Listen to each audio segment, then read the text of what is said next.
दोस्तों, आज हम बात करेंगे श्रीमद् भगवद गीता के 10वें अध्याय विभूति योग की, जिसमें भगवान श्री कृष्ण ने अपनी दिव्य विभूतियों का वर्णन किया है। इस अध्याय में भगवान ने अर्जुन को यह बताया कि वे किस प्रकार से अपनी अनंत शक्तियों और विभूतियों के माध्यम से संपूर्ण सृष्टि में विद्यमान है। अर्जुन ने जब यह जाना कि भगवान सर्वव्यापी और सर्वशक्तिमान हैं, तो उसने उनसे उनके दिव्य स्वरूप के बारे में और जानने की जिज्ञासा प्रकट की। इस पर भगवान श्री कृष्ण ने अपनी विभूतियों का विस्तार से वर्णन किया। भगवान श्री कृष्ण अर्जुन से कहते हैं कि हे पार्थ, अब मैं तुम्हें अपनी दिव्य विभूतियों का वर्णन करूंगा। ये ज्ञान तुम्हारे लिए अत्यंत महत्वपूर्ण है, क्योंकि इससे तुम्हें यह समझने में मदद मिलेगी कि मैं इस संसार में हर जगह किस प्रकार विद्यमान हूँ। उन्होंने यह भी कहा कि मेरी विभूतियाँ अनंत हैं और मैं उनमें से केवल प्रमुख विभूतियों का ही वर्णन कर रहा हूँ। अर्जुन, ये जान लो कि मैं सभी जीवों के हृदय में स्थित हूँ।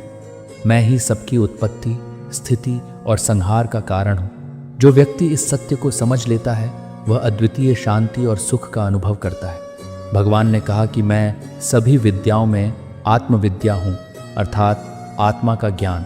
सभी आर्षियों में मैं वेद व्यास हूँ और सभी यज्ञों में जप यज्ञ हूँ। उन्होंने यह भी कहा कि सभी देवताओं में मैं इंद्र हूँ, जो स्वर्ग का राजा है। सभी इंद्रियों में मैं मन हूँ और सभी प्राणियों में उनकी जीवन शक्ति हूँ। भगवान ने अर्जुन को बताया कि वे हर जगह हर वस्तु में उपस्थित हैं। वे कहते हैं कि मैं सूर्य की प्रभा हूँ, जो इस पृथ्वी को प्रकाशमान करता है। मैं चंद्रमा की शीतलता हूँ, अग्नि की गर्मी हूँ और मैं ही इस सृष्टि को संचालित करने वाली ऊर्जा हूँ। भगवान ने यह भी कहा कि वे समुद्रों में समुद्र हैं और नदियों में गंगा है। सभी पर्वतों में सुमेरु पर्वत उनकी विभूति है। वे वृक्षों में अश्वत्थ वृक्ष हैं और पक्षियों में गरुड़ हैं। उन्होंने यह भी कहा कि सभी मुनियों में नारद मैं हूँ और सभी गंधर्वों में चित्ररथ मैं हूँ। उन्होंने यह बताया कि वे इस संसार के हर जीव और हर वस्तु में अपनी शक्ति के रूप में विद्यमान हैं। श्री कृष्ण ने कहा कि मैं ही काल हूँ, जो सभी प्राणियों को निगल जाता है। मैं ही धर्म हूँ, जो सभी का पालन करता है। वे कहते हैं कि मैं शत्रुओं का नाश करने वाला राम हूँ और सभी मछलियों में मकर हूँ। भगवान ने यह भी कहा कि वे गायों में कामधेनु हैं, जो सभी इच्छाओं को पूरा करती हैं। भगवान ने अर्जुन को यह भी बताया कि वे सभी धर्मों में श्रेष्ठ सनातन धर्म है।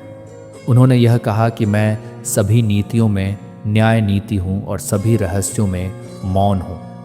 भगवान ने अर्जुन से यह भी कहा कि मैं सभी प्रकार की सृष्टि में उन तत्वों के रूप में विद्यमान हूँ, जो उसे नियंत्रित और संचालित करते हैं। अर्जुन ने जब यह सुना, तो उसने भगवान से यह कहा कि हे कृष्ण, आपकी महिमा अनंत है। मुझे यह बताइए कि मैं आपके दिव्य स्वरूप को कैसे देख सकता हूँ और आपको किस प्रकार से जान सकता हूँ। इस पर भगवान ने कहा कि हे अर्जुन, मैं तुम्हें अपने दिव्य स्वरूप का दर्शन कराने के लिए तैयार हूँ, लेकिन यह जान लो कि मेरी विभूतियाँ इतनी अनंत हैं कि उन्हें कोई भी पूरी तरह से नहीं जान सकता। भगवान श्री कृष्ण ने अर्जुन से यह भी कहा कि जो व्यक्ति मेरी इन विभूतियों को समझता है, वह मुझ में सच्ची भक्ति करता है। उन्होंने कहा कि जो भक्त मेरी विभूतियों को जानते हुए मेरी पूजा करता है, वह मुझे प्रिय होता है। भगवान ने यह भी कहा कि जो लोग मेरे स्वरूप का ध्यान करते हैं और मेरी शरण में आते हैं, वे सभी दुखों से मुक्त हो जाते हैं।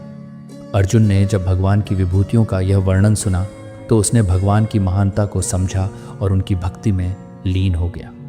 भगवान ने अंत में यह भी कहा कि इस संसार की हर वस्तु में मेरी विभूति है और जो भी महान और अद्भुत है, वह मेरी शक्ति का ही एक अंश है।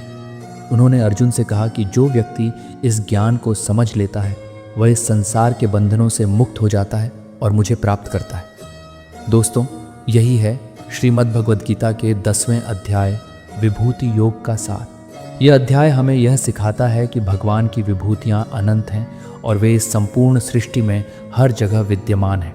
भगवान के इस ज्ञान को समझकर हम अपने जीवन को सही दिशा में ले जा सकते हैं और सच्चे सुख और शांति को प्राप्त कर सकते हैं। दोस्तों, अगर आपको यह वीडियो पसंद आया है तो हमारे चैनल को सब्सक्राइब कर लें। इसका पहला अध्याय सुनने के लिए इस वीडियो पर क्लिक करें या फिर हमारी श्रीमद् भगवद गीता की प्लेलिस्ट में जा सकते हैं।